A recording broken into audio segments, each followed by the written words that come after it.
Let's get salty!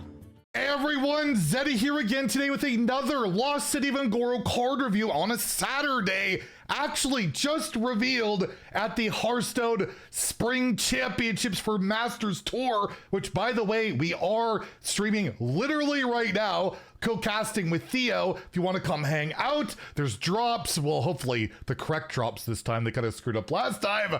But yeah, it's a lot of fun if you want to come hang out. And we might be talking about these cards, which look absolutely explosive. They actually look really sweet and good. And we might have some new Elemental Shaman with a different flavor. They look pretty darn strong. So we're going to get into those cards. And again, you want to win these cards. We have a giveaway going on for 2 regular pre-orders, 2 mega bundles out of my pocket. To enter that giveaway, like and comment in the video, link down in the description below, the one with that thumbnail over there. Every 1,000 subs we get until all the cards are revealed, I will add another mega bundle, so hit that sub button, make me go broke. And I just want to say, we're already halfway through the next 1,000 in less than a week. You guys are crazy. It's awesome. Thank you. And that does mean we're 1,500 or 1,500 away from that brand Bronzebeard cosplay, which I might have to get moving on. This is not expected.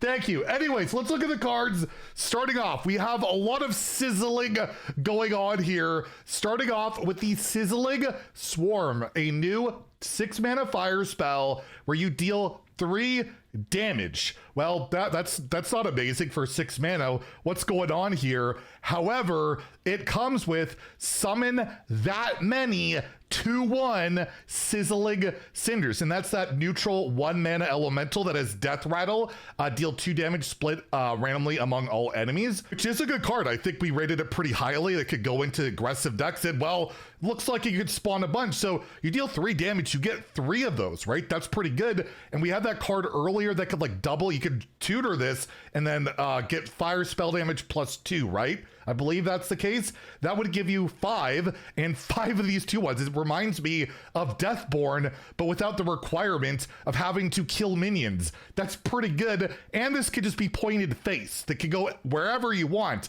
It's just deal damage. It is expensive, don't get me wrong. I don't think you have to have spell damage on this to be good, because at the end of the day, you're getting 3 2/1s, and you're getting, what, 6 damage split among all of them at bare minimum, because we're going to be looking at some cards that might help that out as well. This is a pretty darn solid card to go into your fire elemental shaman. It's very different than the elemental shamans we've seen in the past. This one's a lot more explosive in a lot of ways, with damage going everywhere, right? So I'm gonna give this a 4 out of 5 in standard. I'm really sold on this archetype, mainly because it can go face, right? You kind of, if you're playing a board-based deck these days, you need to be able to go face at the same time, right? Like, removal is so good, healing's so good, health gain is so good, armor gain is so good. Healing's not good, by the way, if you're a priest. Other classes can heal. But regardless, I see it as a pretty decent card. I'm gonna give it a 4. Again, you can amplify it. There's a lot of good things going on with this card.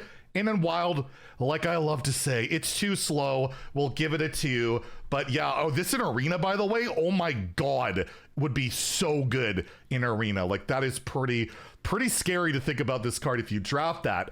Next, we have another elemental here, the Mechanized Magma. It is a 4-mana 2/5 elemental and mech. Whenever you play a fire spell, gain stats equal to its cost. And we have that Frost guy, though that gave +2/+2 for every frost spell you played, and that got preemptively nerfed when Deathlight came out. Got reverted when it went to Wild. I don't think I've ever seen it in any constructed deck. It wasn't even good in Arena. Regardless, yeah, you can get a bunch of stats, right? You play that 6-mana spell, this gets +6/+6. That's a lot. That's pretty good.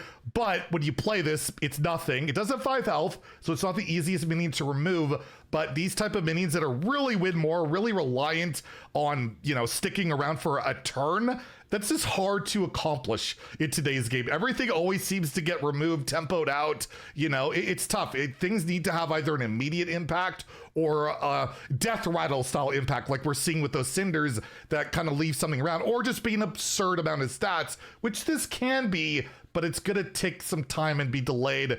These cards just don't typically work out. So I'm giving it a 2 out of 5 in standard, a 1 in Wild where I can't see a reality for it. But yeah, maybe it just works out that you're being aggressive. You get this minion to stick out there and you cast a big spell and then boom, they're dead.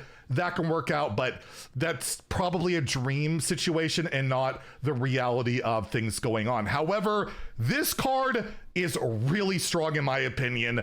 A new elemental dragon, the Slag Claw. It's a 5 mana 3/4 epic card. You get Battle Cry, summon it 2/1 Sizzling Cinders. Just you get 2 of them for whatever. That's great. You get a 3/4. It's an elemental, so it's got Kindred going on. And well, it's also a Kindred minion itself, so it can be activated by an elemental or dragon if you played it the prior turn.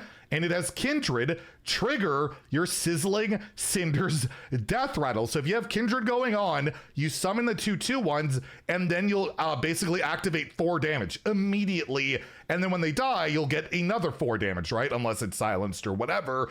That's super strong, just for 5 mana. Remember Dr. Boom and his Boom bots? This is basically that. Not as strong, but it's a lot less. And I think of what it was, the Possessed Pure Pillifier. I can't even think. It was a 5 mana 3/3 for Death Knight that had like Russian Reborn. That was decent too. This just seems super strong to me. It seems really good, especially with the other synergies going on with these sizzling cards. And yeah, with other elementals, and maybe you put this in your quest line. It's got 2 tribes. Just see, or not quest line. I'll take that back. We don't have quest lines. Your quest. I'm very thankful we don't have quest lines. Regardless, I'm giving this a 4/5 as well. I think it's a very strong card. It is a little bit more narrow that you really do want an elemental deck, but at the end of the day, if you don't have the Kindred go off on this card, I don't think it's that bad. It's a good card, even without the synergy, in my opinion. Would it make the cut in a standard ladder deck? Probably not, but it'd be close. But with Kindred, I think it really does put it over the top. You're getting proactivity while playing this, you're getting multiple bodies, and then you're getting that death rattle lasting effect later. That's really good. I'm not talking myself up to a 5, but I will give it a 4/5. In Wild, yeah, it's probably too slow. I'll give it a 2, but that really pains me. And then again, in Arena, probably a really, really phenomenal card. And lastly, we do have a new elemental legendary that's not an elemental, but it works with your elementals in Brahma Seir Stone, a 3 mana 1/5 minion, and it has a constant effect while on the board. So it dies silenced, it goes away. Your elementals deal 1 extra damage. So it's almost like Void Touch Attendant, but only for your elementals, kind of, right? But it's really good with like the death rattles. All of a sudden, those random damage coming for the death rattle, you're getting 1 more on that. You're getting 1 more on every attack on the board. That's pretty good. It's basically a Ray leader, but you know, you also get the boost of the death rattle stuff. You get a boost of other things going on. And I guess it doesn't get the boost of actually being buffed with an attack, but it is definitely one of those more win more cards.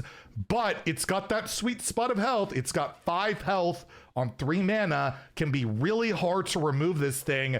And if you're already fighting aggressively on board with those elementals, it could be trading up for you or just pushing a ton of damage. That can just outright win you the game with that right curve. It's definitely more of an aggression card. Maybe there's some OTK implications with the death rattles and the sizzling and having them go off. Probably not.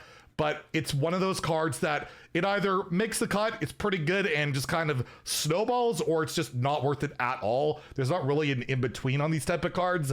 I'll give it a 3 because I am really sold on this whole Elemental Shaman package. It looks, again, very explosive, but this isn't the card that seems the strongest in it. But with the other cards doing really well, it can elevate this card to be just really a really strong, not only like finisher, but also a card that can help you snowball. It can kind of serve a couple purposes in those decks, which can really help out.